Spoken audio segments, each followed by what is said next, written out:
দীর্ঘ অপেক্ষার পর স্বস্তির খবর পেলেন একীভূত 5 ব্যাংকের গ্রাহকরা। আগামী 1 সেপ্টেম্বর থেকে সম্মিলিত ইসলামী ব্যাংক পিএলসি ব্যক্তি আমানতকারীরা প্রয়োজন অনুযায়ী নিজেদের আমানতের মূল অর্থ তুলতে পারবেন। একই সঙ্গে আমানতের মুনাফার উপর হেয়ার কাট বা কিছু অর্থ কেটে নেওয়ার আশঙ্কাও আর থাকছে না। 25 আগস্ট বাংলাদেশ ব্যাংকের গভর্নর মোহাম্মদ মুস্তাকুর রহমানের সঙ্গে সাক্ষাৎ করেন সম্মিলিত ইসলামী ব্যাংকের চেয়ারম্যান কাজী শায়রুল হাসান এবং ব্যবস্থাপনা পরিচালক আবিদুর রহমান শিকদার। সেখানে আমানতকারীদের টাকার বিষয়ে নতুন নির্দেশনা দেয়া হয়।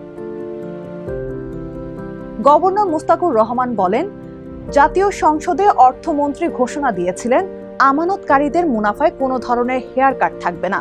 বিষয়টি নিয়ে এখনো অনেকের মধ্যে বিভ্রান্তি আছে, তাই স্পষ্ট করে জানাতে হবে আমানতকারীদের মুনাফা থেকে কোনো টাকা কাটা হবে না।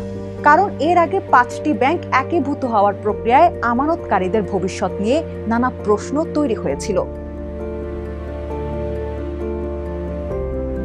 বাংলাদেশ ব্যাংক জানিয়েছে 2025 সালের 29 ডিসেম্বর ঘোষিত স্কিম অনুযায়ী আমানতকারীদের অর্থ ফেরত দেয়া হচ্ছে।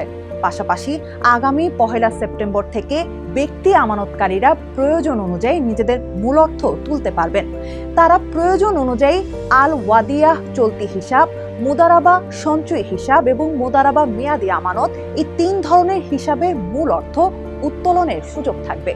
এর জন্য প্রয়োজনীয় ব্যবস্থা নিতে সম্মিলিত ইসলামী ব্যাংককে নির্দেশ দিয়েছে বাংলাদেশ ব্যাংক। চলতি বছরের 14 জানুয়ারি একীভূত 5 ব্যাংকের আমানতকারীদের মুনাফায় হেয়ার কাট বা মুনাফা কর্তনের সিদ্ধান্ত নেয় বাংলাদেশ ব্যাংক। ওই দিন 5 ব্যাংকের প্রশাসকদের চিঠি দিয়ে জানানো হয়, আমানতকারীরা 2024 ও 2025 সালের স্থিতির উপর কোনো মুনাফা পাবেন না। আন্তর্জাতিক ব্যাংকিং রীতি অনুসরণ করেই 2 বছরের মুনাফা কর্তন করার এই সিদ্ধান্ত নেওয়া হয়েছিল। ফলে আমানতকারীদের প্রাপ্য অর্থের একটি অংশ কার্যত হেয়ার কাটের আওতায় চলে যায়। এতে স্বাভাবিকভাবে ক্ষুব্ধ হন আমানতকারীরা। তারা শুরু থেকে এর বিরোধিতা করে আসছিলেন। তাদের উদ্বেগ ছিল, নিজেদের জমানো অর্থের একটি অংশ যদি কেটে রাখা হয় তাহলে দীর্ঘদিনের সঞ্চয়ের উপর বড় ধরনের চাপ পড়বে।